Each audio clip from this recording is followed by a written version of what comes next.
This teaching of anatta or not self, initially it's not easy, simple thing. People first encounter it, they find it generally quite baffling. What do you mean I don't exist?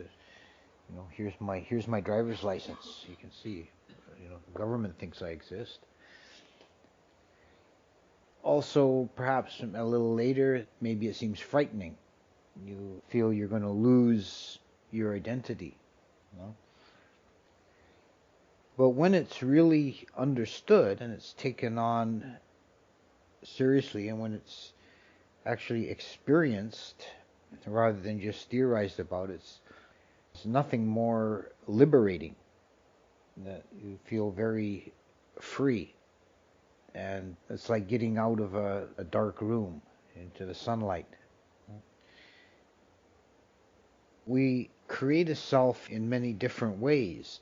It's a mental formation, it's a structure that has a utilitarian purpose. It has a purpose in our psychology, allowing us to function in the world. So the idea of a self has a conventional sense. In a conventional sense, it's useful, but it becomes problematic if it's actually believed in, if it's given a ontological or metaphysical reality that's not there. The Buddha, in One Sutra, he goes into some detail about how human beings create a self, and he talked about 20 ways in which a human being creates a self, and it's done by taking the 5 aggregates of being. That's the body, consciousness, perception, feelings, and mental formations, and multiplying that by 4. Because if you take any one, like say, for example, take the body, you can have the thought or the belief that I am the body, that's 1, or the body belongs to me, that's 2, or I am in the body, or the body is in me, that's 3 and 4. So I am consciousness, or consciousness belongs to me, or I am in consciousness, or consciousness is in me. And these various ways of creating a self, they may be not fully understood, or they may be at the level of a whole worked out theory, a whole metaphysical idea. But in any case, they're all incorrect, they're all an illusion. And this is something to bear in mind, that the practice is not intending to destroy anything. We're not trying to dismantle something that exists. We're trying to look at and see that there's nothing there to begin with. That's always been the reality, it always will be the reality. There is only an ongoing set of processes linked by cause and effect. There is no real self-identity. So that's the general idea of anatta as applied to beings or persons. It also has a deeper level, which is called the sunya, emptiness, which is the emptiness of all dhammas.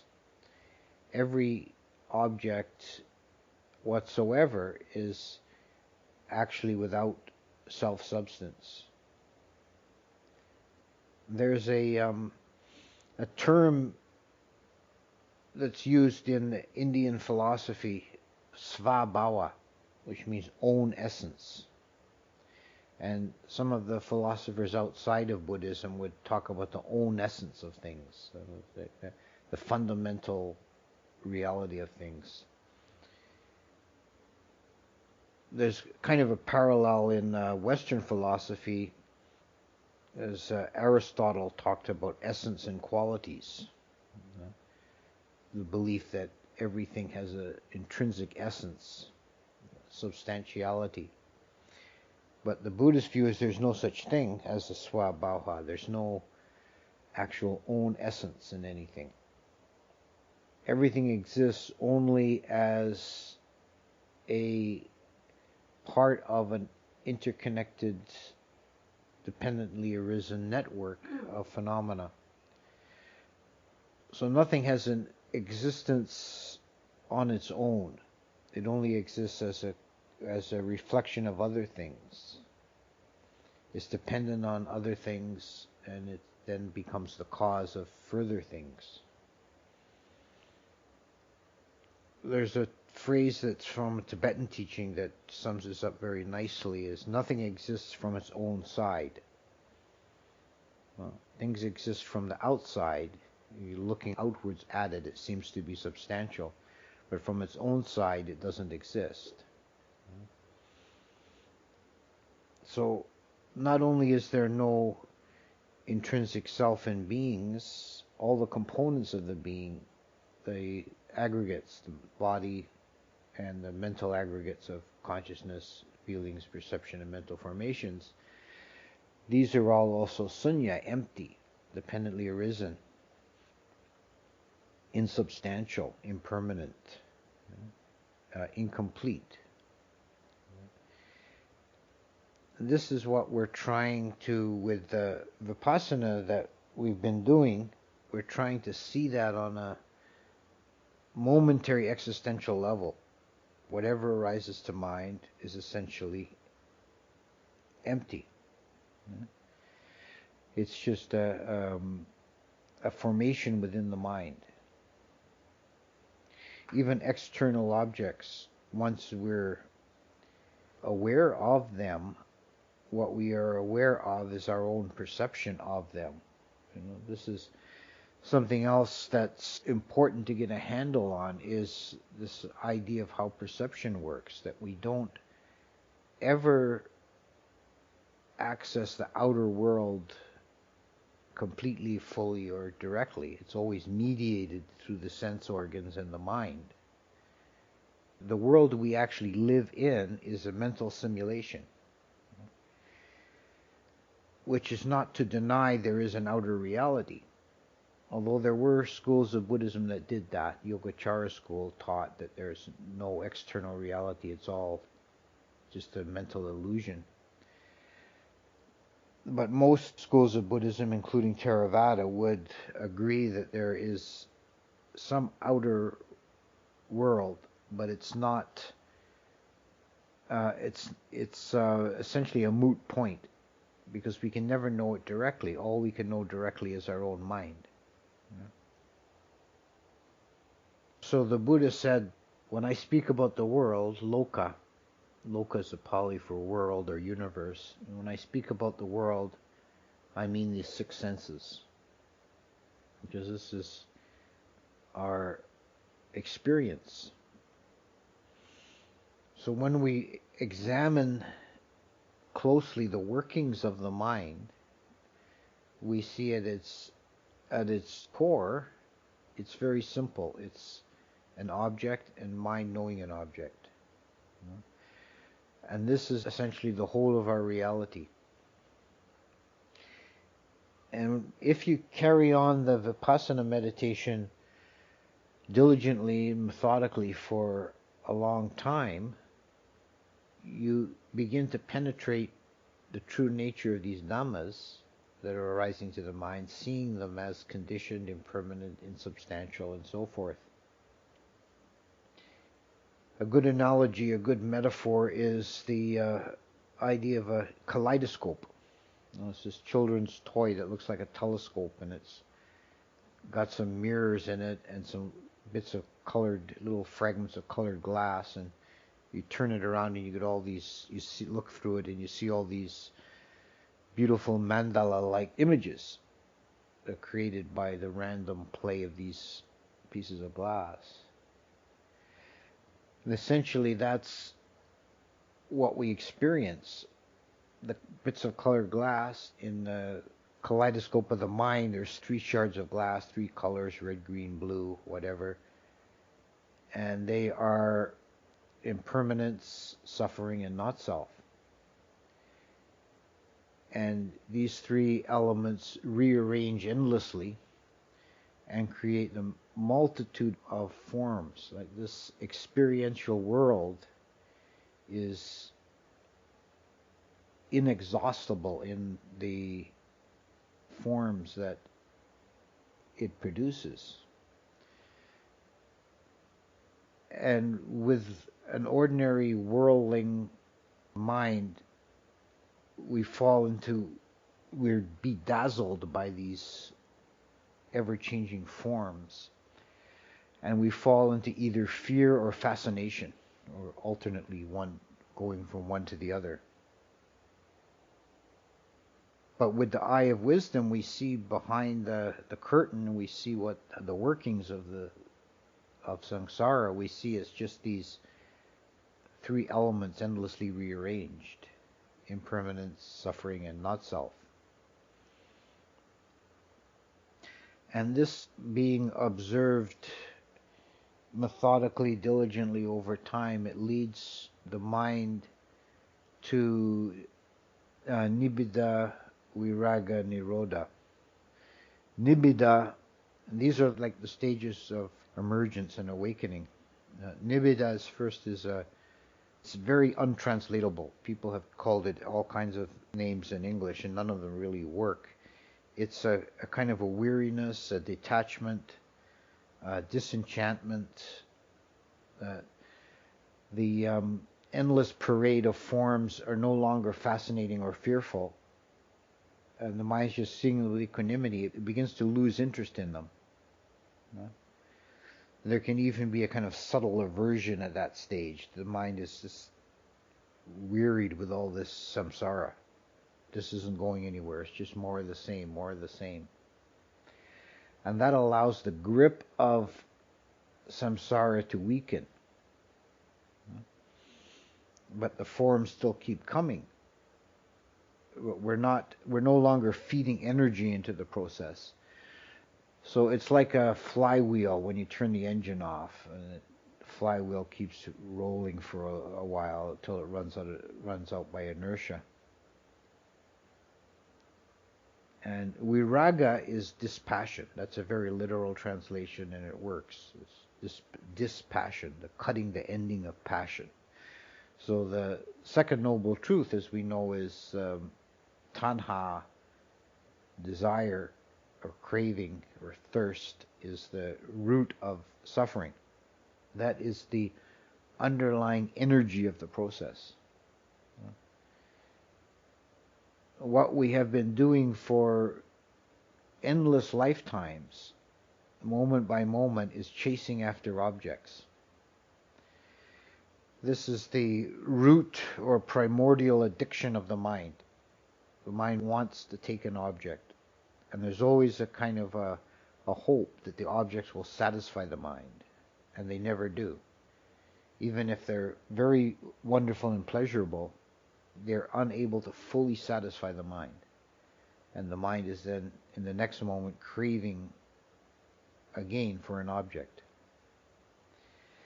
But with viraga, we begin to break that process and cut it off. The motive force of desire that keeps the mind generating these objects, chasing the objects, this is cut off. And that leads to nirodha, which is the ending, the cessation of the process. The process stops, samsara stops. So a way to think about samsara is it's something we do. It's not a place or a state of mind or a realm or anything like that. It's a process. It's something we do. We choose moment by moment to engage in. And it's not easy to stop. When we stop, then this allows the mind to go sideways, so to speak, and experience the unconditioned. This is vimutti, liberation. This is nibbana. So this is the fruit of insight practice. This is where it's heading. The realization of the unconditioned. This is liberation.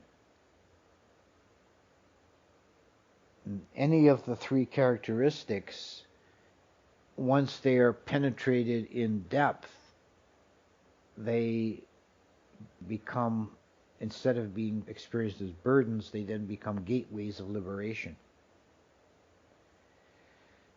The characteristic of impermanence, anicca, becomes the signless liberation, the animata liberation.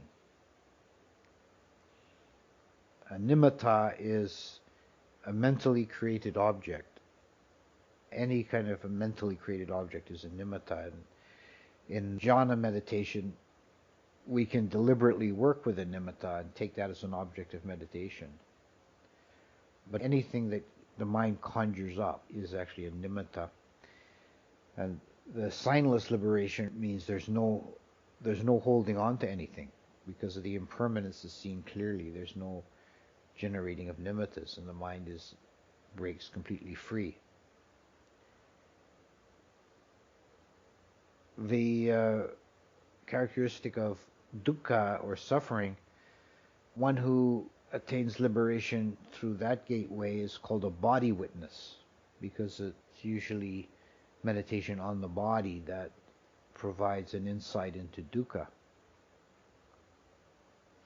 And anatta is the void liberation. If you truly see anatta, then it's the void liberation, the opening into emptiness. We don't see these characteristics ordinarily because they have specific ways in which they're hidden from the mind.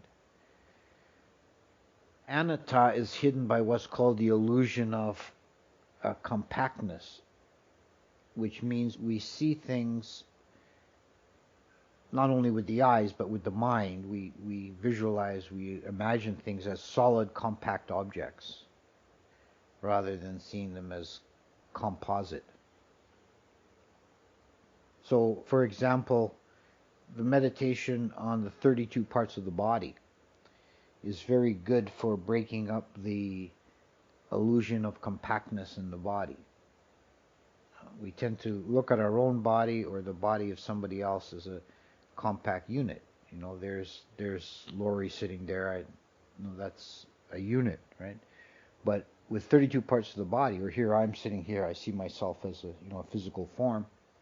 But with 32 parts of the body, we go through the body mentally and see in 3 dimensions all the internal organs and the blood and the intestines and so on. That meditation is very useful for breaking up this identification with the body by seeing it compact. But any object we look at, look at that wood stove, we have a name for it, wood stove, but it's actually a collection of iron arranged in various shapes and forms connected together. One of the most famous cases of descriptions of anatta in the text is in the Milinda Panya, or the Questions of King Milinda, where the king is in discourse with the monk Nagasena, and he asks him to explain this doctrine of anatta. And Nagasena says, "How did you arrive here today?" He says, "I came in my chariot." He says, "Well, if we took your chariot and tore the backboards off and the seat off and the sideboards and the yoke and the wheels and took the spokes out of the wheels and broke it down into small parts and made a big pile. Now could you show me where is chariot?" And the king said, "Well, there's no chariot anymore. It's just a pile of parts." And through further kind of Socratic dialogue back and forth, he gets the king to see that the name chariot is only a designation, is a name that we give to that pile of parts when they're correctly arranged. We can call it chariot.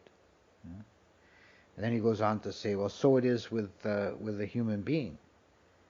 There's the body, there's the consciousness, there's mental formations, there's feelings, and there's perception. And when these things are arranged together and functioning, then we call it a human being. But there's nowhere in there is there a self. There's another kind of similar metaphor from Greek philosophy. I wish Sunya was here, she would know, but I think it's maybe Xeno. One of Xeno's paradoxes is that the ship of Theseus, that the hero Theseus had this ship, and he had it for decades, he'd go off on adventures, and over the years he kept repairing it, taking a board off and replacing it, and another one, until after a long time there was no part of the original ship left. It was all new wood. But could you call that the same ship as when he began? So this whole concept of identity is a shaky thing. It's a conventional way of speaking that's useful, that enables us to make sense of the world, but it doesn't have any real deep ontological existence. The objects that we identify as compact objects are composite and impermanent and shifting. As for dukkha or suffering, that's kind of before I leave impermanence, I should say the way impermanence is hidden from our view is the illusion of continuity. Because of the orderliness of the universe, one moment resembles a subsequent moment. So we tend to see things as persisting through time, where there's actually a constant flux. And dukkha is masked. This is a little different than the other two. The other two, the compactness and continuity, are kind of abstract ideas, concepts, especially compactness, and they actually might take some explaining. But dukkha is masked by change of postures. It's very down to earth. It means literally the movements of the body, but it also, on another level, includes the movements of the mind. Having a body, a human body, we experience dukkha all the time. The body is constantly full of dukkha. But we avoid looking at it in the ordinary course of things by shifting. There's a story about a woman teacher in Burma, a meditation teacher. One of her teaching methods or tricks she would play on people, they come to see her, she would tell them to sit in a comfy chair. And then get yourself comfortable, then I'll begin. Now make sure you're really 100% comfortable. And then they would say, oh yeah, okay, this is great. This is a great chair. I'm really comfortable. Okay, now don't move a muscle. And then she'd start talking. And usually people would, within 10 minutes at the most, couldn't bear it any longer, and they'd have to like shift their leg or move their elbow to put their weight on the other elbow or something. And she'd say, what? Why are you moving? Well, I wasn't comfortable. But you told me you were perfectly comfortable. The reality is that the body is full of dukkha. And this is why people, was one major reason why people initially have a lot of trouble in meditation with the body, because they've never really tried to sit still while awake for any period of time before. Trying to sit still, then you don't escape from the dukkha. It becomes evident. How in the end you get through that is not by the body ceasing to hurt, but the mind ceasing to care. You get to the other side of that, oh yeah, it's just the body doing its thing, and you just carry on. But at first, most people, when they begin meditation, it's really difficult. That's a particular difficulty. Kind of getting a little bit off topic, but usual course of events for a beginning meditator is after they struggle for a long time with pains in the body, they get past that, then they fall asleep. They got to work with that. That's the usual course. Anyway, to return to the main theme I want to talk about, which is anatta, it is really the royal road to liberation when you see that the emptiness of the knowing mind and the emptiness of the object, and there's really an aha, and it's really a release. and there's no sense of any distress there. As the self is really a big burden to carry around. The idea of a self, it's something that needs protecting and pampering and constant fussing. You could just get rid of it and just experience things directly. A very useful small practice, or it's really a change in mental attitude that you can carry on in the life, is to stop identifying yourself with your defilements. It's not I am angry. It's anger has arisen, or here is anger. It's not I am afraid. It's here is fear. And then you get that detachment and that freedom. You're not controlled by the defilement. It doesn't cease immediately, but its power is greatly reduced, and you have some space to maneuver. Once you give in to the idea, I am angry, or I am afraid, or whatever it might be, then you're locked into that. You're lost. You're going to be caught in that, and it's going to lead inevitably to suffering. But if you're able to see the mental states as empty and as external, it's just, from the point of view of consciousness, they're external. They're another process. Then you don't have to believe in them. You don't have to validate them. You don't have to be controlled by them.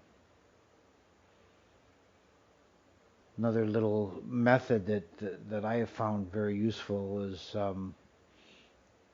the simple repetition, not me, not mine. This is a shorthand for that 20-fold system that I spoke about. That the idea I am the feelings, or the feelings belong to me, or I am in the feelings, or the feelings are in me. You can reduce that to not me, not mine. And when you find yourself getting caught in mental states, just remind yourself, not me, not mine, whatever it might be. Another thing that helps to realize emptiness is to pull the mind back into the present moment if it goes wandering off into the past or future. If you think about it, there's no self in the present moment. There's just experience. Any sense of a self that you have is either related to past or future. It's related to past because it's your history, your life. Like if you meet somebody and they ask, who are you? You're likely to tell them like your name, which is past history. You were given a name at birth. Where you live, where you work, where you went to school. It's all like your history. So this defines you. So that's a sense of self that's looking backwards. Or we project a self into the future by thinking of our hopes and desires, or our fears and anxieties. That's all future oriented. And we see it, something happening to me, either desired or undesired. But in the present moment, there's only experience. This is something that relates to unpleasant experiences, or even painful experiences. We seem to think, I can't bear it, because